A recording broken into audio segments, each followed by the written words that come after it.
Irmãos e irmãs, meus seguidores no YouTube, Paulo Roberto Maciel 7919, no Instagram, Paulo Roberto Maciel 6 no Facebook, facebook.com/Paulo Maciel da Rádio, no blog, repórterpaulomaciel.blogspot.com, endereço geral Paulo Roberto Maciel. Vamos transmitir a mais uma liturgia da palavra para você que quer espiritualizar-se, para você que é presidente de celebração da palavra eucarística, de grupo de oração. É a liturgia oficial da Igreja Católica Apostólica Romana. Neste vídeo temos a liturgia referente ao dia 20 de março de 2025, quinta-feira, segunda semana da Quaresma, no ano litúrgico C, em que se dá mais destaque ao Evangelho de São Lucas. Pelo menos na liturgia dominical. A cor dos paramentos litúrgicos é roxa. No rito temos a missa própria com o prefácio da Quaresma. Primeira leitura, leitura do livro do profeta Jeremias, capítulo 17, versículos do 5º ao 10º. Isto diz o Senhor: maldito o homem que confia no homem e faz consistir sua força na carne humana, enquanto o seu coração se afasta do Senhor.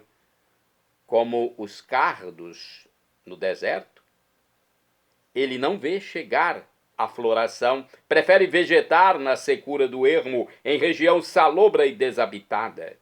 Bendito o homem que confia no Senhor, cuja esperança é o Senhor. É como árvore plantada junto às águas, que estende as raízes em busca de umidade. Por isso não teme a chegada do calor.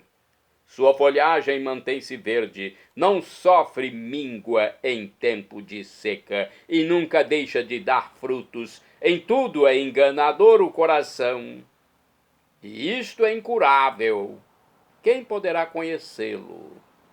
Eu sou o Senhor que prescruto o coração e provo os sentimentos, que dou a cada qual conforme o seu proceder e conforme o fruto de suas obras. Palavra do Senhor, graças a Deus. Salmo responsorial é o Salmo número 1, Salmo primeiro, hein? Tanto na Bíblia Vulgata como na Bíblia de Jerusalém, a Bíblia hebraica.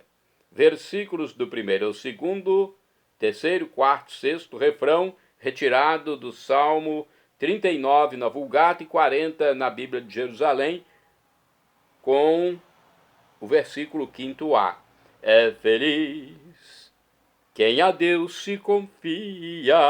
Repitamos: é feliz quem a Deus se confia. Feliz é todo aquele que não anda conforme os conselhos dos perversos, que não entra no caminho dos malvados, nem junto aos zombadores vai sentar-se, mas encontra seu prazer na lei de Deus e a medita dia e noite sem cessar. É feliz quem a Deus se confia. Eis que ele é semelhante a uma árvore que à beira da torrente está plantada. Ela sempre dá seus frutos a seu tempo e jamais as suas folhas vão murchar. Eis que tudo que ele faz vai prosperar. É feliz quem a Deus se confia. Mas bem outra é a sorte dos perversos. Ao contrário, são iguais à palha seca, espalhada e dispersada pelo vento. Pois Deus vigia o caminho dos eleitos, mas a estrada dos malvados leva à morte. É feliz quem a Deus se confia. Repitamos: é feliz quem a Deus se confia. Agora vamos ao Evangelho escrito por São Lucas, capítulo 16, versículos do 19 ao 31. O tema é: recebeste teus bens durante a vida, e Lázaro os males. Agora ele encontra consolo e tu és atormentado.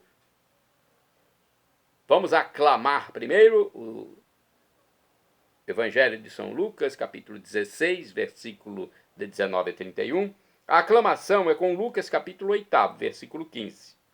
Glória a Cristo, palavra eterna do Pai que é amor. Glória a Cristo, palavra eterna do Pai que é amor.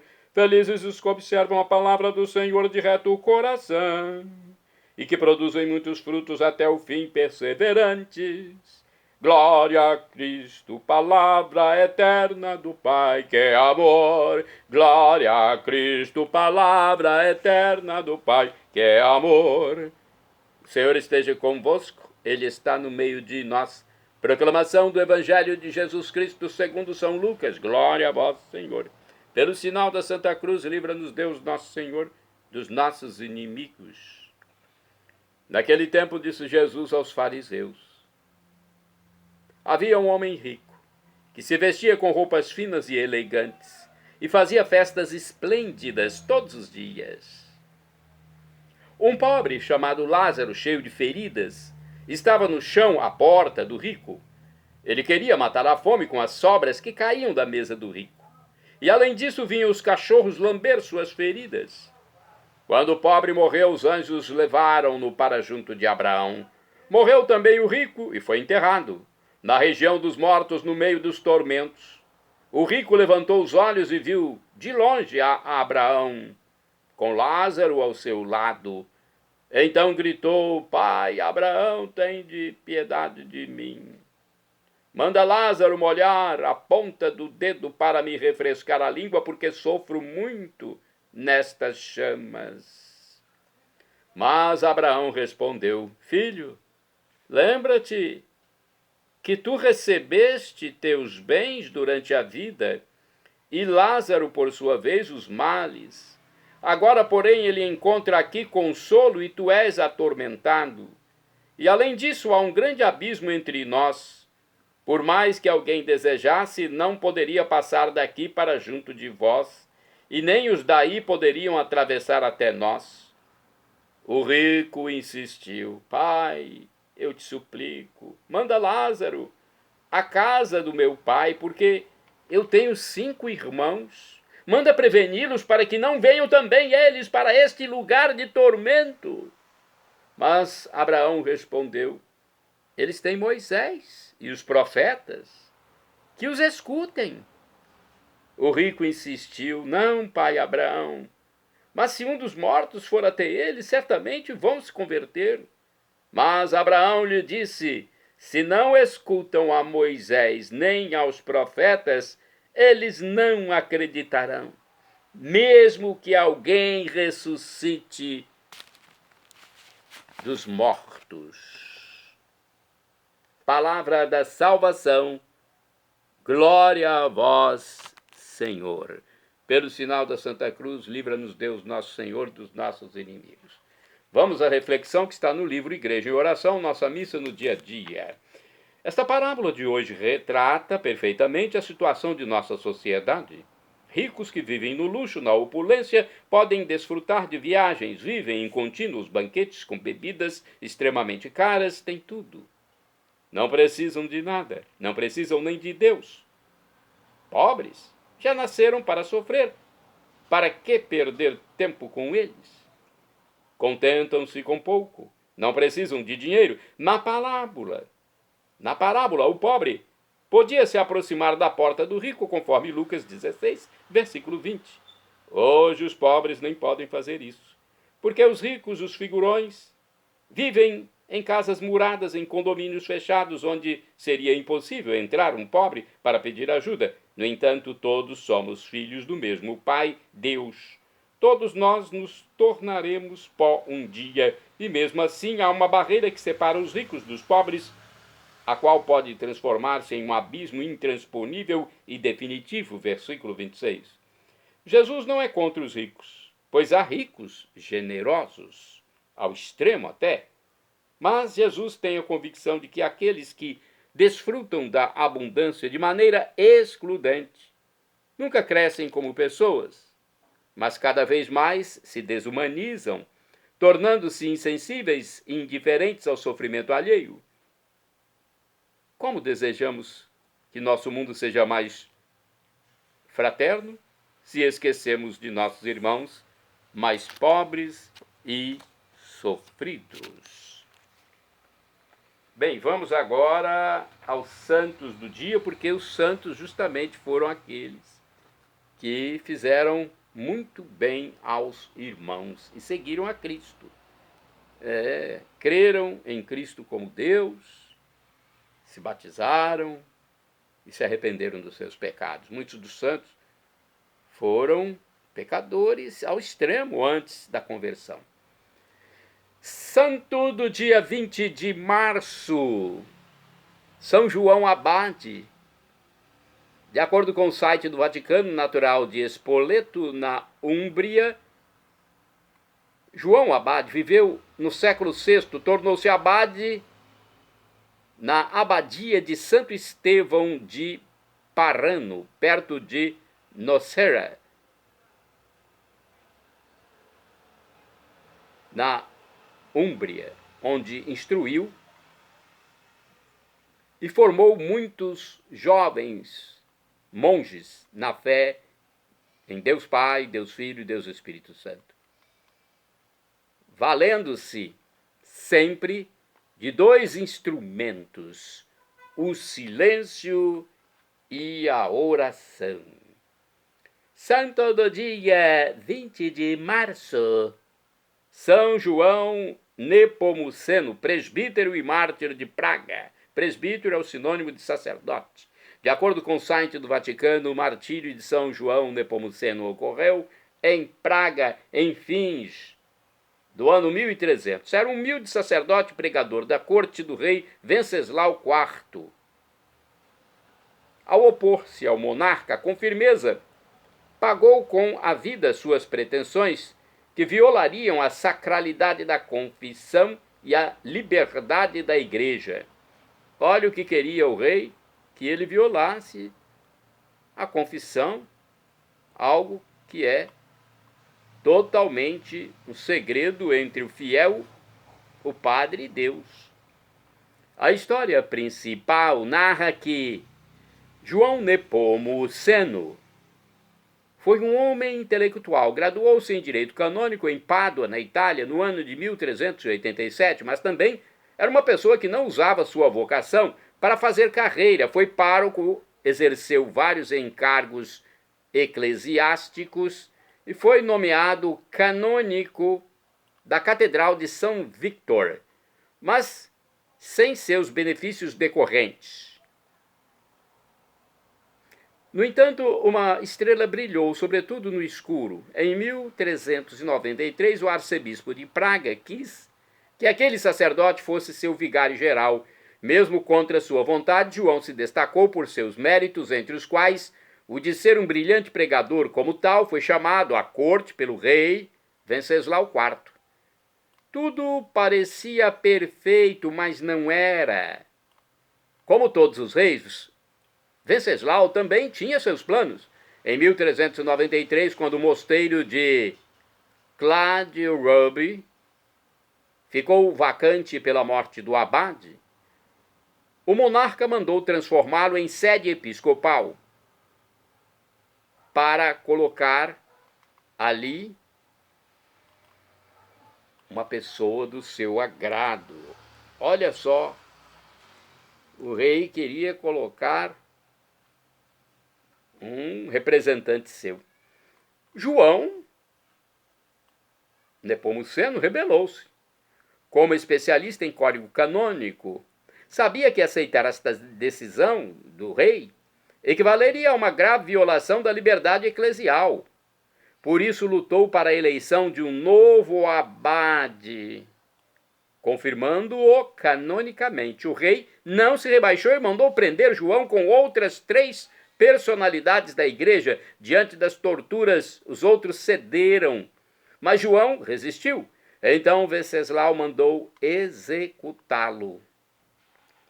Na noite de 20 de março de 1393, o sacerdote foi levado acorrentado até o rio Moldava e jogado da ponte do rio adentro. A ideia era fazê-lo desaparecer às escondidas, mas no dia seguinte o corpo de João foi encontrado às margens do rio, circundado por uma luz extraordinária. A suspeita sobre quem havia mandado assassiná-lo correu de boca em boca. A outra história sobre a vida de João Nepomuceno, a menos institucional, veio à luz após alguns anos, ou seja, 60 anos depois. A esposa de Venceslau, a rainha Joana da Baviera, narrou que João foi seu confessor, um homem de grande profundidade espiritual. A rainha também tinha uma fé transparente, passava horas e horas em oração e, sobretudo, suportava com dignidade as contínuas traições do marido, que se dividia entre o álcool e as cortesãs. No entanto, como trágico paradoxo, era Venceslau quem duvidava da lealdade da sua esposa. Primeiro, suspeitou de um seu relacionamento com João, depois da existência de algum outro amante que o confessor não podia não saber. Certo dia, o rei mandou o sacerdote revelar-lhe as confidências da rainha, mas João se opôs por não violar o segredo da confissão. Seguiram-se novos pedidos e intimidações que não mudaram a atitude do sacerdote, pois a confissão é um segredo entre o confessor, o fiel e Deus. Esta história também terminou como a primeira. João foi brutalmente jogado na correnteza do rio Moldava. Ainda hoje, entre o sexto e o sétimo pilar, ao longo do rio, há uma cruz que recorda o sacrifício de um padre humilde e corajoso, lembrado como mártir do sigilo sacramental. São João Nepomuceno, rogai por nós junto a Deus. Rogai por mim, São João Nepomuceno. Amém. Santo do dia 20 de março, São Martinho de Braga. De acordo com o texto de José Duarte de Barros Filho, do site A12, Martinho nasceu na Panônia, atual Hungria, provavelmente no ano 518. Jovem, foi para o Oriente, onde estudou grego e ciências eclesiásticas, com tal distinção que Santo Isidoro o chamou de ilustre na fé e na ciência, e São Gregório de Tours o considerava como um dos homens insuperáveis de seu tempo. Voltando ao Ocidente, continuou os estudos em Roma e na França.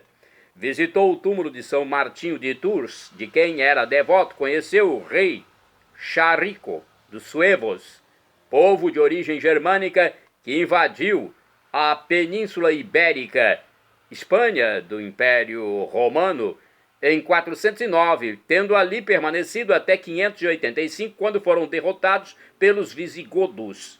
Martinho acompanhou Charico na volta ao seu reino. Em 561 até 563, Martinho convocou o primeiro concílio de Braga, quando proibiu que se cantassem muitos dos hinos e cantos de caráter popular nas missas e celebrações. Com o tempo, a música litúrgica foi sendo fixada. São Martinho foi um profícuo e profundo escritor, abordando temas morais, teológicos, canônicos e monásticos. Importantíssima foi a contribuição de Martinho na história da cultura da língua portuguesa. Foi, no caso, a adoção dos atuais nomes dos dias da semana. Olha que história que até a mim surpreendeu. A adoção dos atuais nomes dos dias da semana, segunda-feira, terça-feira, quarta-feira e assim por diante. Até então, todas as línguas utilizavam nomes de deuses pagãos para este fim, relacionados aos astros, o que se mantém até hoje, exceto no português. Martinho utilizou uma nomenclatura escolástica: féria segunda, féria tertia, féria quarta, féria quinta, féria sexta, sábatum, Dominica, ou Domínica, dias.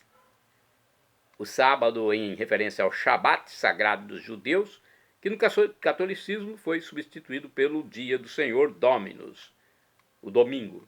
São Martinho faleceu em 20 de março de 579. É também conhecido como Martinho de Braga ou Martinho de Dume, Martinho dumiense, Martinho bracarense ou Martinho da Panônia. É considerado o apóstolo dos suevos e principal padroeiro da arquidiocese de Braga. A sua festa litúrgica oficial no calendário romano é em 5 de dezembro, mas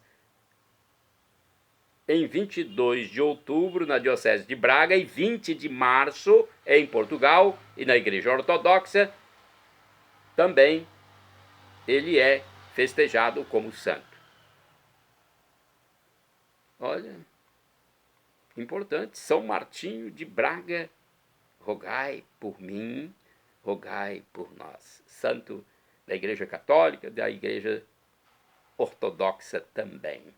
Shalom Adonai é uma expressão hebraica que significa a paz de Deus, é o que eu desejo para todos vocês. El Shaddai significa Deus onipotente, ele proverá aquilo que você deseja, se for para o seu bem. O professor e escritor de mais de 100 livros da Igreja Católica diz que Deus pode nos dar uma dessas 3 respostas quando suplicamos algo. Sim, não ou espere. Qualquer das respostas devemos acatar, afinal de contas estamos lidando com o Criador do Universo, nosso Abba, papaizinho do céu.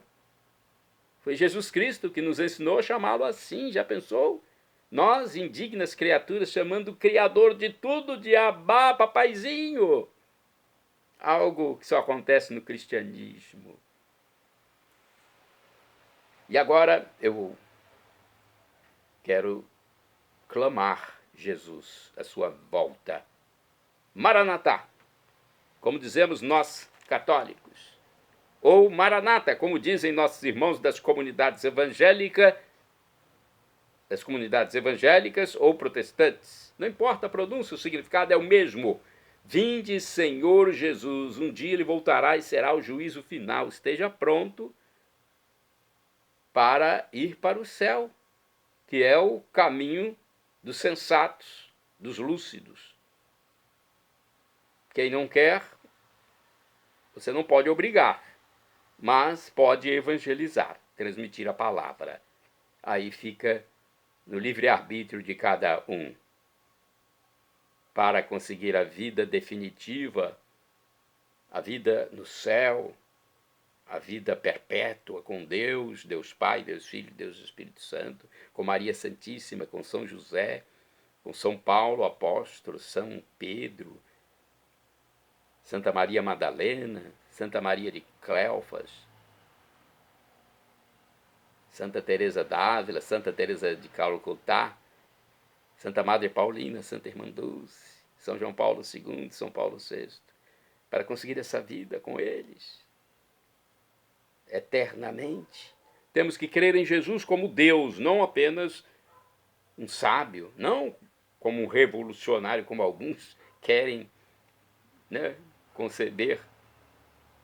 Jesus, nós temos que acreditar nele como Deus, no mistério da Santíssima Trindade. Pai, o Criador, Filho, Jesus Cristo o Redentor, Espírito Santo, nosso Ruach HaKodesh,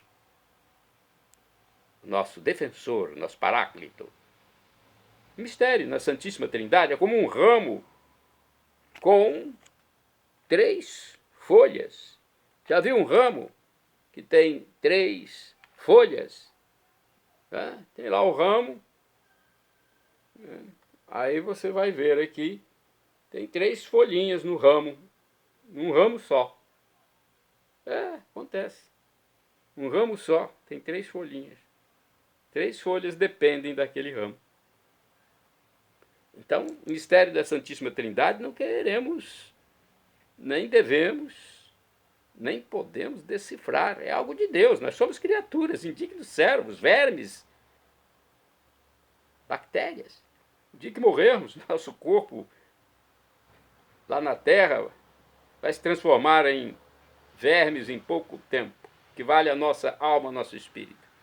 Perdão, Senhor, pelos meus pecados. Creia em Jesus como Deus. Arrependa-se dos seus pecados diariamente, porque você não sabe o dia da sua morte. E a volta de Cristo pode acontecer a qualquer momento, também não sabemos o dia nem a hora. E seja batizado. São 3 condições. Arrepender-se dos pecados diariamente, para que não morra em pecado grave, crer em Jesus como Deus e ser batizado. Perdão, Senhor, pelos meus pecados passados, presentes, futuros, físicos e espirituais, pecados do pensamento, palavras, atos, omissões, e me dê a vida eterna. Meu Jesus, eu quero a vida eterna convosco. Acesse @PauloRobertoMaciel, Maciel 7919.